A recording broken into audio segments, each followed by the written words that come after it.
নিজেদেরকে ইমানদার বলে। আল্লাযীনা ইয়াযুমুনা আন্নাহুম আমানু বিমা উনজিলা ইলাইকা ওয়া মা উনজিলা মিন ক্বাবলিক, যারা দাবি করে যে তারা ইমানদার, অথচ ইউরিদুনা আন ইয়াতাহাকামু ইলা তাগুত, অথচ তারা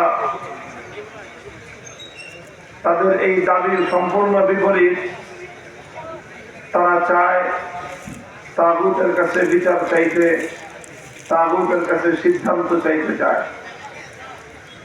অর্থাৎ পবিত্র কোরআনে কারীমের এই আয়াত স্পষ্ট ভাষায় দ্ব্যর্থহীন ভাবে একথা প্রমাণ করছে যে যারা আল্লাহ পাক রব্বুল আলামিনের উপর বিশ্বাসী হতে হয়, আল্লাহর উপর যাদের ঈমান আছে, তারা কোশ্চিনকালেও তাগুতের কাছে সিদ্ধান্ত জানতে চাইতে পারে না।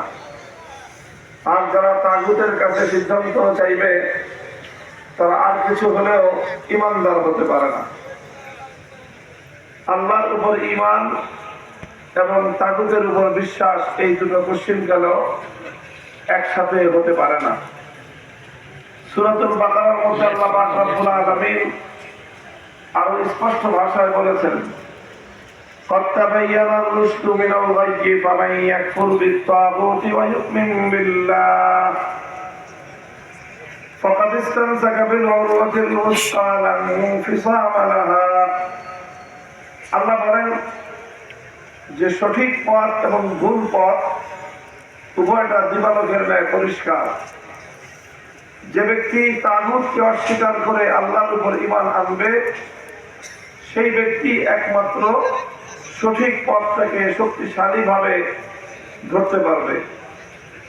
অর্থাৎ শুধুমাত্র আল্লাহর উপর ঈমান আনাই যথেষ্ট নয়, বরং সেই সঙ্গে তাগুতকে অস্বীকার করতে হবে। অন্যত্র আল্লাহ পাক রব্বুল আলামিন কোরআন পাকের মধ্যে বলেছেন, আল্লাযীনা আমানু ইউকাতিলুনা ফী সাবিলিল্লাহ ওয়াল্লাযীনা কাফারু ইউকাতিলুনা ফী সাবিলিত তাগুত। আল্লাহ বলেন, যারা ঈমানদার তারা আল্লাহর পথে লড়াই করে, যারা বেঈমান তারা তাগুতের পথে লড়াই করে।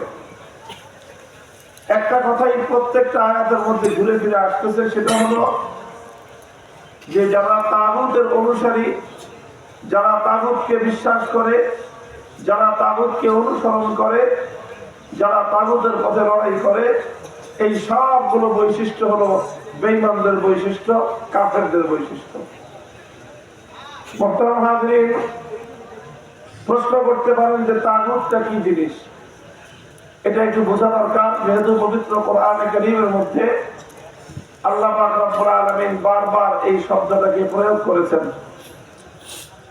যেহেতু কোরআনে কারীমের মধ্যে একটি বিষয় বারবার এসেছে, এই জন্য যারা পবিত্র কোরআনে কারীমের ব্যাখ্যা করেছেন, তাফসীর করেছেন, তারা সকলেই এই তাগুতের ব্যাখ্যা করেছেন, সংজ্ঞা দিয়েছেন, তার পরিচয় তুলে ধরেছেন।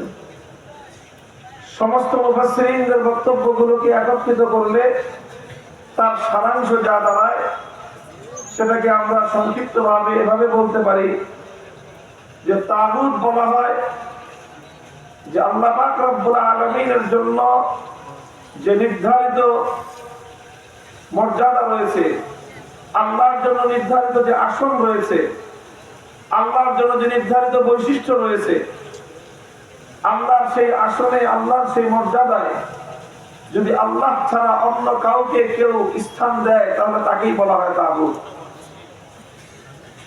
অর্থাৎ আরো সহজভাবে ভাষায় বলতে গেলে, আল্লাহর জায়গায় যদি অন্য কাউকে বসানো হয়, তাকেই বলা হয় তাগুত। আপনার কথা বুঝতেছেন? আমার কথা বুঝলে একটু রিপ্লাই করবেন, প্রতি উত্তর দিবেন, তাহলে বুঝতে পারবো যে আপনারা আমার কথা বুঝতেছেন। এটা ঈমানের খুব গুরুত্বপূর্ণ একটা বিষয়।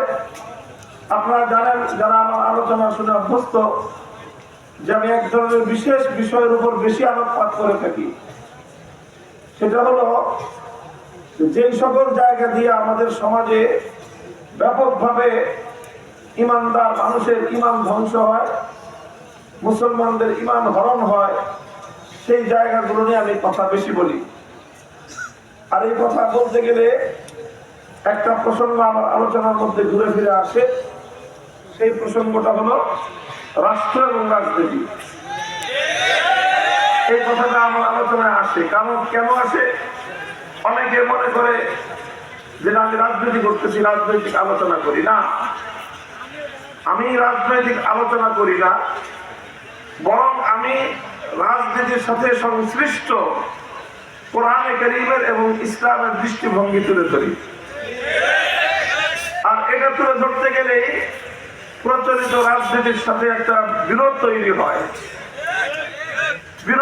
হয়, আর তখনই এটার বিরুদ্ধে কথা চলে যায়। কোরআনের কথা বলতে গেলে, ঈমানের কথা বলতে গেলে তো কুফরির বিরুদ্ধে যাবেই। ঈমানের কথা বলতে গেলে কুফরির বিরুদ্ধে যাবে না? তো যে ঈমানের কথা কুফরির বিরুদ্ধে যায় না, সেটা কেমন ঈমানের কথা? তো এই জন্য এই যে তাগুতের পরিচয় দিচ্ছি, কারণ আমার ব্যক্তিগত অ্যানালাইসিস হলো আমাদের সমাজে যত ধরনের ইসলাম গর্হিত ইসলাম বিরোধী কার্যকলাপ আছে, অনেক আছে, অধিকাংশ ইসলাম বিরোধী কার্যকলাপের দ্বারা মানুষের আমল নষ্ট হয়। কি নষ্ট হয়? সিনেমা দেখলে আমল নষ্ট হয়। এই যে তারপরে মাদক সেবন করলে আমল নষ্ট হয়, চুরি করলে আমল নষ্ট হয়, ডাকাতি করলে আমল নষ্ট হয়। সমাজে প্রচলিত যে সকল অন্যায় এবং অপরাধ ব্যাপকভাবে প্রচলিত, এগুলোর দ্বারা মানুষের আমল নষ্ট হয়। আর মানুষের সবচেয়ে বেশি ঈমান নষ্ট হয় আমাদের সমাজের প্রচলিত রাজনীতির দ্বারা। এই জন্য যখনই ঈমানের কথা বলতে যাবেন, তখনই প্রচলিত রাজনীতির কথা আসবে। সব কথা আসবে না, ওই কথাগুলি আসবে যে কথাগুলির মাধ্যমে সরল প্রাণ মুসলমানদের ঈমানকে হরণ করা হয়। লক্ষ লক্ষ নয়, কোটি কোটি মুসলমান, কোটি কোটি মুসলমানের ঈমান হরণ করে নিচ্ছে এই কুফরি তাগুতি রাজনীতি। এই জন্য এই সম্পর্কে কথা আসবে। আপনাদেরকেও মূল পার্থক্যের জায়গাটা বুঝে নিতে হবে। কারণ নানা কারণে, আঞ্চলিক কারণে, জাতীয় কারণে, বিভিন্ন কারণে আমাদের সকলকেই রাজনীতির সাথে কম বেশি জড়াতে হয়। কথা বলে ঠিক না বেশি? নির্বাচন যখন আসবে তখন তো আর কারো হুঁশ থাকবে না। তখন মার্কাটা কি এইসব করতে করতে সারা দেশের সব মানুষ রাজনীতির সাথে জড়ায় পড়ে। এই জন্য জড়াবেন তো, যেহেতু জড়াবেনই, বুঝে নেন ভালো করে যে কতটুকু জড়ানো যাবে, কতটুকু জড়ানো যাবে না। ঈমানের জায়গাটা যেন পরিষ্কার থাকে, এই জন্য এই বিষয়গুলো আমি একটু আলোচনা করি। আমার উদ্দেশ্য হলো আমার সরল প্রাণ ঈমানদার মুসলমান ভাইদের ঈমানের বিষয়ে সতর্ক করা, সোচ্চার করা।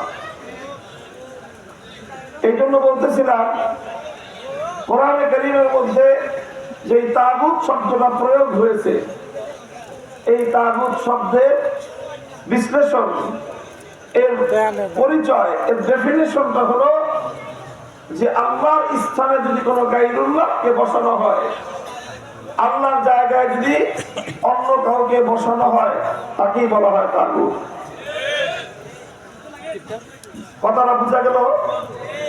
আমি আরো স্পষ্ট ভাবে একটা দৃষ্টান্তের মাধ্যমে বোঝাচ্ছি। যেমন ধরেন, ইবাদতের এই মহাবিশ্বের মধ্যে, আসমান এবং জমিনের মধ্যে ইবাদতের উপযুক্ত একমাত্র কে? ইবাদতের উপযুক্ত একমাত্র আল্লাহ।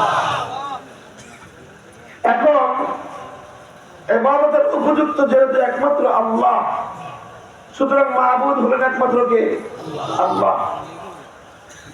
এখন কেউ যদি আল্লাহকে বাদ দিয়ে আল্লাহর পরিবর্তে অন্য কাউকে মাবুদ বানায়, অন্য কাউকে যদি মাবুদ বানায়, অন্য কারো ইবাদত করে, অন্য কারো পূজা করে, তাহলে সে যার ইবাদত করলো তাকে সে মাহবুদ বানালো, অথচ মাহবুদ একমাত্র কে?